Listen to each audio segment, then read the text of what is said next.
Good morning, Your Highness, Excellencies, friends and colleagues. I would like to thank you for the opportunity to be here today. It's also an honor to join forces with Educated Child, an organization led by a woman who is an amazing role model, a woman who has shown such relentless dedication to getting every child in school.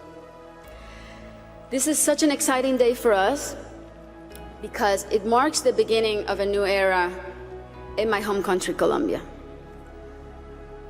Most of you may know me as an artist, as an entertainer, and that's indeed my calling and what I've been doing since I was 13 years old.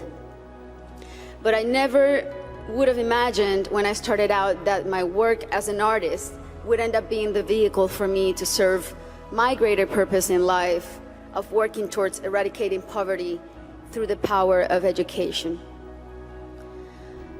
As a Colombian citizen, inequality is a concept that sadly one becomes very familiar with at a very young age. It's a country like many others in Latin America where a few have a lot have almost nothing, and where if you're born poor, you will almost certainly die poor, and where people don't access equal opportunities. And because of that, generation after generation after generation live trapped in the same vicious cycle fed by prejudice and inaction.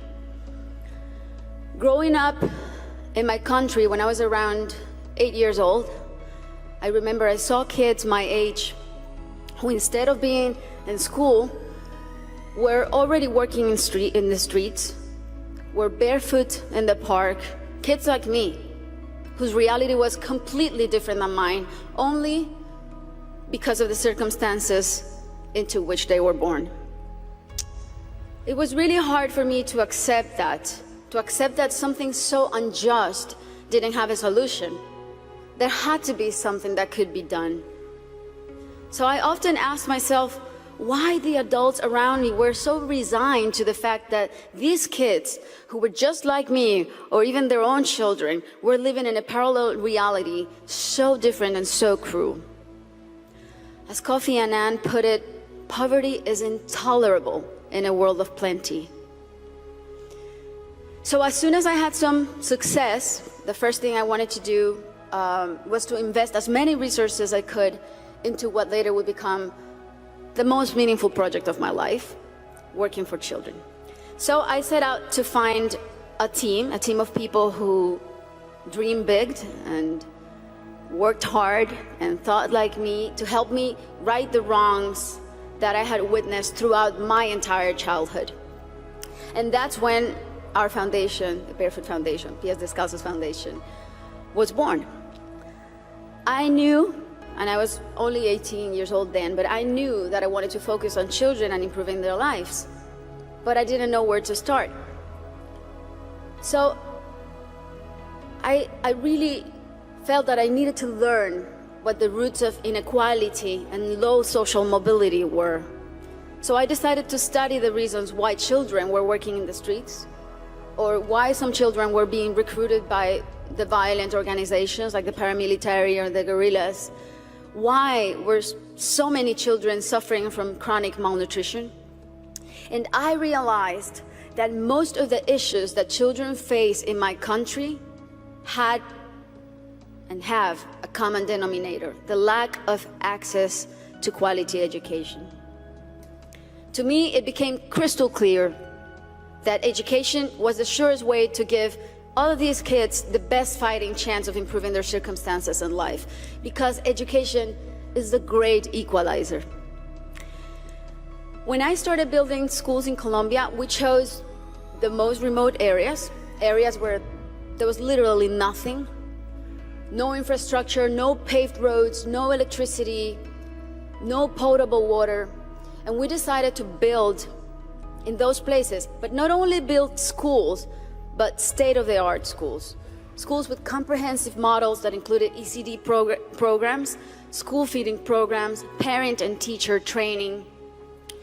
And another very important part is we decided to engage the government as a strategic partner and made it nearly impossible for them to say no to doing their part by showing them results through our holistic model that really proved to work.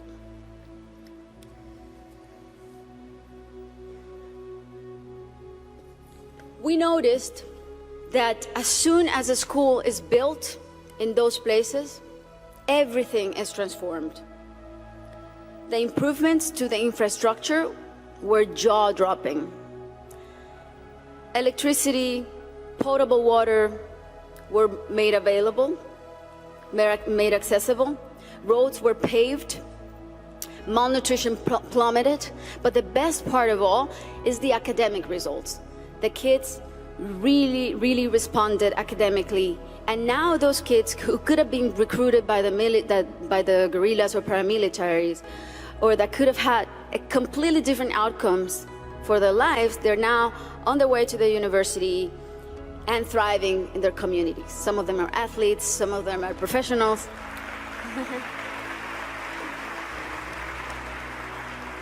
That's why it really is a thrill to work for education. That's why I'm so passionate about it, because I've really seen results that are as palpable as this podium. And seeing all these success stories that have a name and a last name has been one of the most rewarding things I've done in my lifetime, even more so than winning Grammys, I think.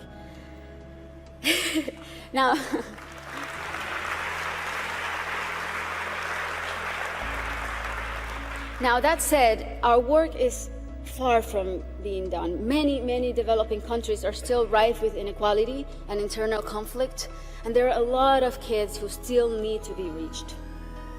History is not only the past. History, it's made every day in the present. And what matters now is how we go forward and how we fix what's wrong. And that is the real challenge. This is the goal of the SDGs and what people like Her Highness and myself and so many more of you who are adamant about achieving are here for. Facts don't lie, and numbers show what an incredible return on investment a quality education provides. For instance, if all students in low-income countries left primary school with basic reading skills, 171 million people could be lifted out of poverty. Systemic change often begins from the bottom up rather than the top down. The government must take responsibility, and we should all put as much pressure as we possibly can, but the rest of all, the civil society, should also do their part. What we have discovered, both at Pies Descalzos and Educated Child, is that many times only one single barrier to entry, such as no access to transportation or basic needs like a functioning bathroom, can prevent a kid from attending school or even put them at risk of dropping out. Sometimes all it takes to change a child's life is the security of a hot meal in school or the ease of being able to hop on a bus that will leave you safely at your classroom's door. It's as simple as that. And these are simple interventions and they don't cost a lot. The biggest effort really is in mapping the communities, in going door to door, searching for the out-of-school children, talking to the parents, talking to their families. Giving a name and putting a story behind these children is the first step to start rewriting their story. Over the next 3 years, we pledge to get 54,000 kids who are out of school or at risk of dropout into the educational system. Ultimately, more than 295,000 people will benefit from this project, including children, teachers, families, and community members. New schools and classrooms will be built. School kits and uniforms will be distributed. Children will be enrolled in school, feeding and transportation programs. Teachers will be trained in strategies and in how to identify those students who are at risk so they can receive psychosocial support. And we are extremely confident that this partnership is only the beginning and will be the model to replicate throughout my country until not a single child is out of school. This is our responsibility. Thank you.